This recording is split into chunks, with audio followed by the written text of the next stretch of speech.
과거 전장에서 물자 보급에 가장 큰 비중을 차지했던 것이 경유, 휘발유 같은 유류였습니다. 뭐 지금도 마찬가지지만. 하지만 21세기 현대전장에서 또 중요해진 것이 전기 에너지, 전력이 아닐까 싶습니다. 육해공군 따질 거 없이 요즘 전장에서는 전기나 배터리를 요구하는 어떤 장비들의 비중이 점점 높아지고 있습니다. 세계 1위의 군사를 가진 미군도 당연한 얘기지만 이러한 변화에 가장 민감하게 반응하고 변화를 시도하고 있는데요. 미국의 전기에너지 사용 현황과 앞으로 어떤 방법들이 전력 공급의 역할을 맡을지 한번 알아보도록 하겠습니다.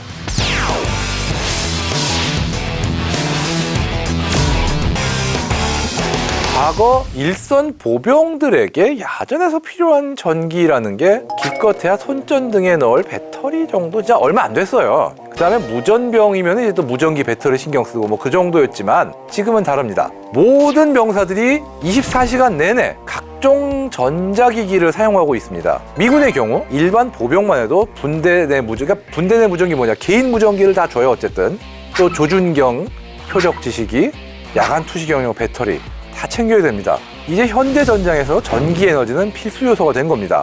특히 미군은 테러와의 전쟁, 이라크 전쟁 이런 걸 겪으면서 전력의 중요성을 몸소 체험했습니다. 실제로 미드 제너레이션 킬 2003년 이라크 침공 딱 그 시기를 다룬 드라마인데 이 미드를 보면은 미 해병대원들이 이 침공하기 직전에 악착같이 긁어모으는 게 있어요. 뭐냐?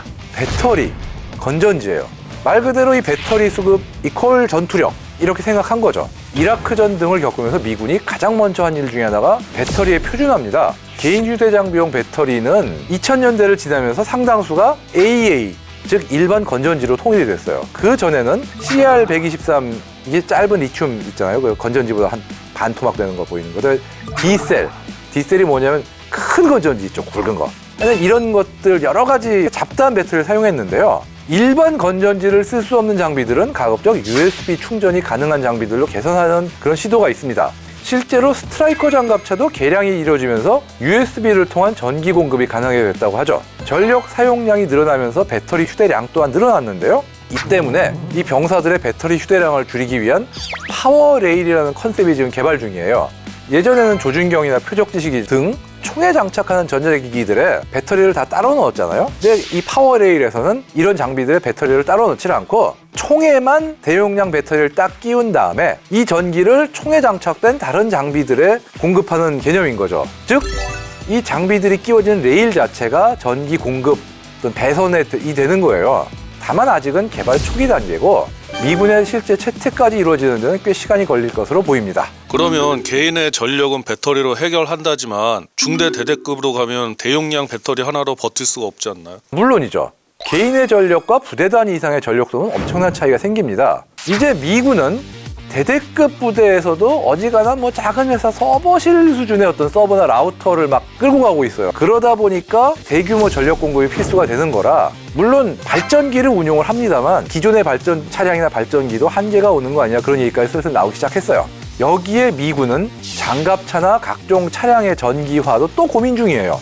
전쟁터에서 골칫거리 중 하나인 연료 보급의 고민을 줄이자는 목적도 있고 탄소 중립이라는 명분도 있지만 또한 문제가 있어요. 왜냐하면 앞으로 몇십 년 사이에 내연기관을 사용하는 자동차가 크게 줄어들면은 석유를 찾는 수요가 줄어들고, 그러면 석유 생산량이 줄어들고, 그러면은 화석연료의 조달 비용도 올라가지 않겠냐, 그런 불안감이 작용한 거예요. 그러다 보니까 최근 미 국방부는 기후 전략을 발표하면서 2035년까지 하이브리드 차량을 실전 배치하고 2050년까지는 전기 추진 차량을 배치한다, 이런 계획도 세웠습니다. 이런 분위기에서 최근 공개된 것이 스트라이커 X나 에이브럼스 X 같은 시제 차량이죠. 디젤 엔진과 전기 모터를 결합해서 전기 모터와 디젤 엔진 모두가 차량 운용에 적극 개입하는 하이브리드 방식인데요. 우리의 KDDX 차기 구축함 등 신형 함정도 이제 조금 다르긴 하지만 어쨌든 하이브리드 체계를 도입한 거와 어떤 면에서 보면 맥락은 비슷해요. 물론 이것들이 미군에 정식 채택될 예정은 없지만 미군의 의견을 듣고 만든 건 확실합니다. 이 스트라이커 X나 에이브럼스 X의 등장은 앞으로 지상전에서도 전기 소모 비중이 커질 것을 대비해 전차나 장갑차들 자체도 일종의 발전시설로 쓰겠다, 그런 의지를 보여주는 그게 어떤 예언적인 어떤 촬영들이 아닐까 이렇게 생각을 합니다. 그 대규모 전기 에너지를 만들기 위해서 요즘 각광받는 전지가 있다고 하는데 어떤 게 있나요? 이 흔히 우리가 생각하는 건전지 같은 1차 전지와 충전이 되는 리튬이온 전지 2차 전지를 넘어서 현재 활발히 연구 중인 것이 바로 수소연료 전지인데요. 연료와 산화제의 화학 반응으로 전기를 만드는 걸 연료전지라고 하는데요. 여기서 수소를 연료로 사용해서 화학 반응으로 전기를 발생시키는 거죠. 수소와 가솔린을 비교했을 때 수소가 5배나 많은 전력을 만들어낸다고 하는데요. 또 수소는 친환경적이고 에너지 밀도가 높아서 작고 가벼운 연료전지로도 높은 전기 출력을 낼 수 있는 장점이 있기 때문에 주목하고 있다고 합니다. 물론 단점이 없는 건 아니라 수소 자체가 가격이 아직 비싸고 촉매로 백금을 사용하기 때문에 비용이 비쌉니다. 그렇기 때문에 현재는 백금만큼 효율이 높으면서도 값은 싼 그런 경제적 촉매제의 개발이 한창이죠. 원래 잠수함에서 주로 썼던 거지만 지상에 쓰려는 방안도 연구 중인데요. 연료전지를 이용한 전기장갑차나 전기전차 이런 걸 만들어 볼까 하는 생각도 있는 거죠. 하지만 경우에 따라서는 대형 연료전지를 일종의 발전소처럼 컨테이너 싣고 다니면서 운영하면서 소음과 열 발생 없이 전기를 만들어 보려는 그런 방안 또한 연구 중입니다. 전력 공급의 화수분이라고 불러도 될 원자로에 대한 이야기가 과거에도 꾸준히 나왔었는데요. 최근 미군이 지상 병력에 이동식 원자로를 배치하겠다는 이야기가 나왔는데 사실인가요? 어쩌면 이 전력 공급의 끝판왕이라고 할 수도 있는 이동 원자력 발전소가 미군에 배치될지도 모르겠습니다. 2019년 대형 컨테이너 트레일러로 끌고 갈 수 있는 40톤 미만의 컨테이너형 초소형 원자로인 홀로스가 세상에 공개가 됐습니다. 이 40톤짜리 이동 원자력 발전소를 실을 수만 있으면 세계 어디에서든 전력 공급이 가능하다는 거죠. 이것은 프로젝트 펠레라고 불리는 프로그램인데 이게 지속적인 효과를 위한 이동식 에너지, 그러니까 포터블 에너지 풀 레스팅 이펙트의 약자네요. 펠레 그분하고 관계없네요, 직접적으로는.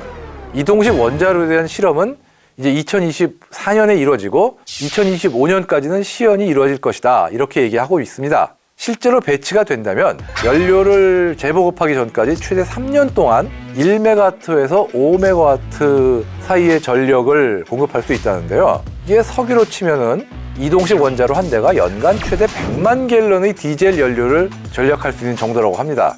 이 정도면 설령 군에서 전기 차량을 도입해도 감당할 수 있지 않겠냐 이런 얘기가 나오는 거죠. 미 해군은 이미 원자력 추진 항공모함, 원자력 추진 잠수함들을 이미 몇십 년 동안 운영하고 있습니다.